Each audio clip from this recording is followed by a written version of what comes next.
Saya beri batas waktu sampai jam 12 malam. Kalau sampai jam 12 malam nanti, belum juga diupload video tugasnya, berarti kamu dan kelompokmu sudah menerima nilai kosong.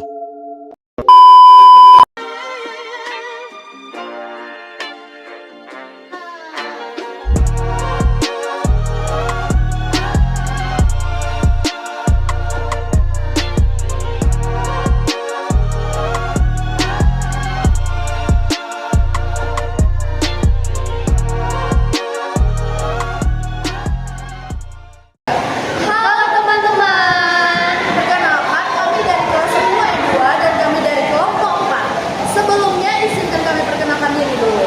Perkenalkan, nama saya Novelia Putri Elizabeth. Saya Fania Novensia Dawolo. Dan saya Yonatan Alhamdulillah Sempat. Nah, pada kesempatan kali ini kami akan membahas apa saja komponen-komponen dari penginderaan jauh. Simak videonya ya. Nah, komponen yang pertama ialah sumber energi. Sumber energi merupakan objek atau komponen yang memancarkan energi gelombang elektromagnetik untuk menyinari objek di permukaan bumi. Sumber energi utama dalam penginderaan jauh adalah matahari. Namun, ada juga sumber buatan seperti radar dan laser. Peran dalam sistemnya ada dua. Yang pertama itu menyediakan energi agar objek dapat terdeteksi oleh sensor. Yang kedua, menjadi media awal yang memungkinkan terjadinya perekaman data. Untuk komponen yang kedua ada atmosfer. Atmosfer ini merupakan lapisan gas yang menyelimuti bumi dan memengaruhi jalannya energi elektromagnetik dari sumber energi menuju objek dan dari objek menuju sensor. Peran dalam sistemnya ada dua juga. Yang pertama bertindak sebagai medium transmisi. Yang kedua dapat menyerap, memantulkan atau meneruskan energi. Komponen yang ketiga ada objek. Objek merupakan segala sesuatu yang berada di permukaan bumi yang menjadi sasaran pengamatan. Objek dapat berupa vegetasi, tanah, air, bangunan, dan sebagainya. Peran dalam sistem ada dua. Yang pertama, menjadi sumber pantulan energi yang ditangkap oleh sensor. Nah, yang kedua, menentukan karakteristik citra berdasarkan perbedaan pantulan energi, yaitu yang pertama, variasi spektral atau berdasarkan panjang gelombang. Yang kedua itu variasi spasial, yaitu berdasarkan lokasi dan bentuk. Nah, yang ketiga ada variasi temporal, yaitu berdasarkan waktu. Baiklah, komponen yang keempat ada sensor. Sensor merupakan alat yang digunakan untuk mendeteksi atau merekam energi elektromagnetik yang dipantulkan atau dipancarkan oleh objek di permukaan bumi. Sensor dapat bersifat pasif, yaitu berasal dari energi matahari, atau aktif yang menghasilkan energinya sendiri seperti radar.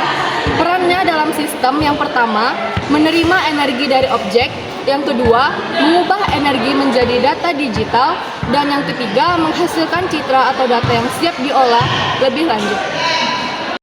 Baiklah, komponen yang kelima ada wahana.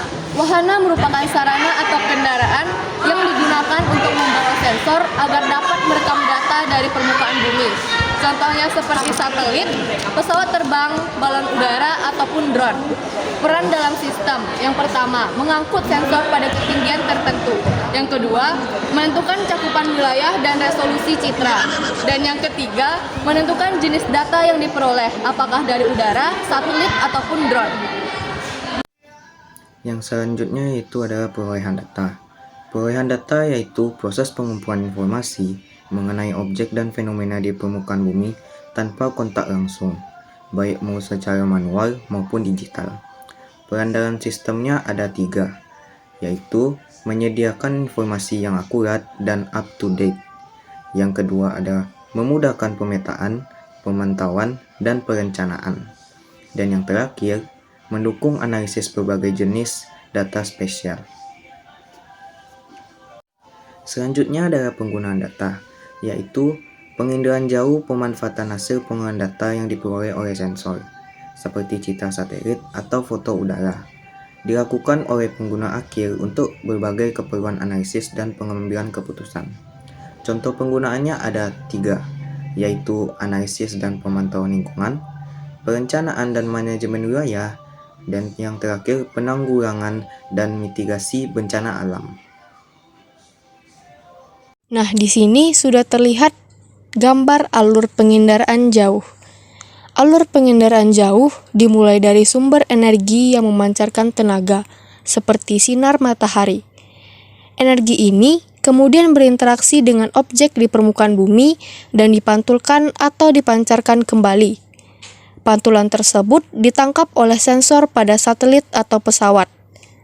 Data hasil tangkapan sensor selanjutnya dikirim ke stasiun penerima di bumi untuk disimpan dan diproses.